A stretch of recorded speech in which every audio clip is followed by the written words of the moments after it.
Alright, so now you have quarks and leptons, or which are protons and neutrons and electrons in space, and they're loose, because the protons and neutrons, the electrical force is not going to interact with these. See what I'm saying? So it won't arc, it'll remain loose. It'll be like plasma, it'll be soupy. Alright, and you have your nuclear potential energy here, and you have electrical potential energy. The nuclear potential energy is potential energy of particles inside an atomic nucleus. The nuclear particles are bound together by strong force, or the strong nuclear force, and weak nuclear force provide the potential energy for certain kinds of radioactive decay, such as beta decay. Of course, then you have all your electric potential energy, your electrostatic potential, your electrical stored potential, and your electromagnetic, because all of these electrons, they're moving and coming together, they're forming this singularity. Similar to how a star does. Imagine it on a macrocosmic scale. This would explain the horizons problem.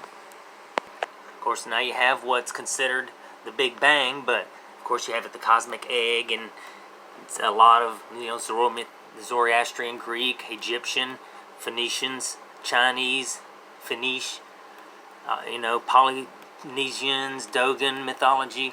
All of this talks about this. See, they knew all of these religions are based off of the Big Bang Theory. This is their physics, but over thousands of years it became nonsense. What we consider nonsense. But it was all originally physics. I mean, similarly like hermaphrodite, or alpha, when it emits this beta decay becoming the alpha and omega, that's hermaphroditic right there. And every plant or any animal that first started forming always started as hermaphroditic until it diverged into two. See what I'm saying? The planet really did emit from hydrothermal events. The protoplasma, or what became us, it seeded the earth. And in these mother forces, which are the sea and the air and stuff like that, things evolved. It grew in this, that's like the womb, the mother of the earth. It's Mother Earth. I mean, that scientifically connects the religious aspect and the scientific aspect. See, look, this is Chronos here, always depicted as being time. This is Chronos, basically is literally the infinity, it's time. But it's literally the potential, because technically you can't put any time in there unless you have matter. And Ananke is space. And this is basically the space-time. This is the potential. This is in the void, in the great void, you have the potential for occurrence and micropotential. That's all you have. There's no time, really, because it's all energy fluxes. There's no matter there yet. You can't apply any time unless there's any matter. Once you have matter, then you can have space-time. And ours is 13.7 billion years. But the space was still there. It's timeless space.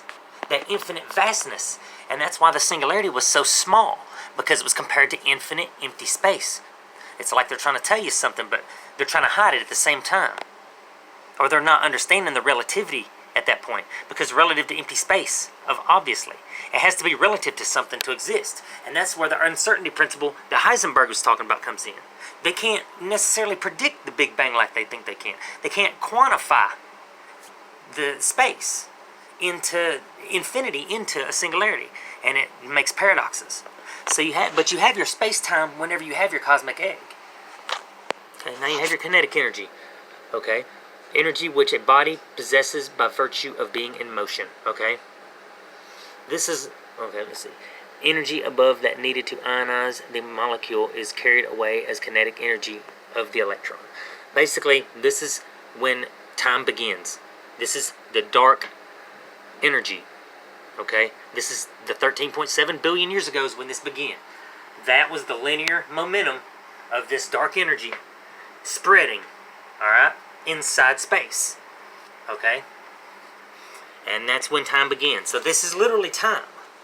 I don't know why it's a theory, but it's literally, really time. Now I'm just trying to break everything down, because physicists are getting all confused, but it's very easy. When you think about it, it's very easy, but you have to consider that space has to be there, and so does nuclear and electric energy, because the first law of thermodynamics states it, and space can neither be created nor erased, so it has to exist literally forever. There has to be a plane or an area for something to happen.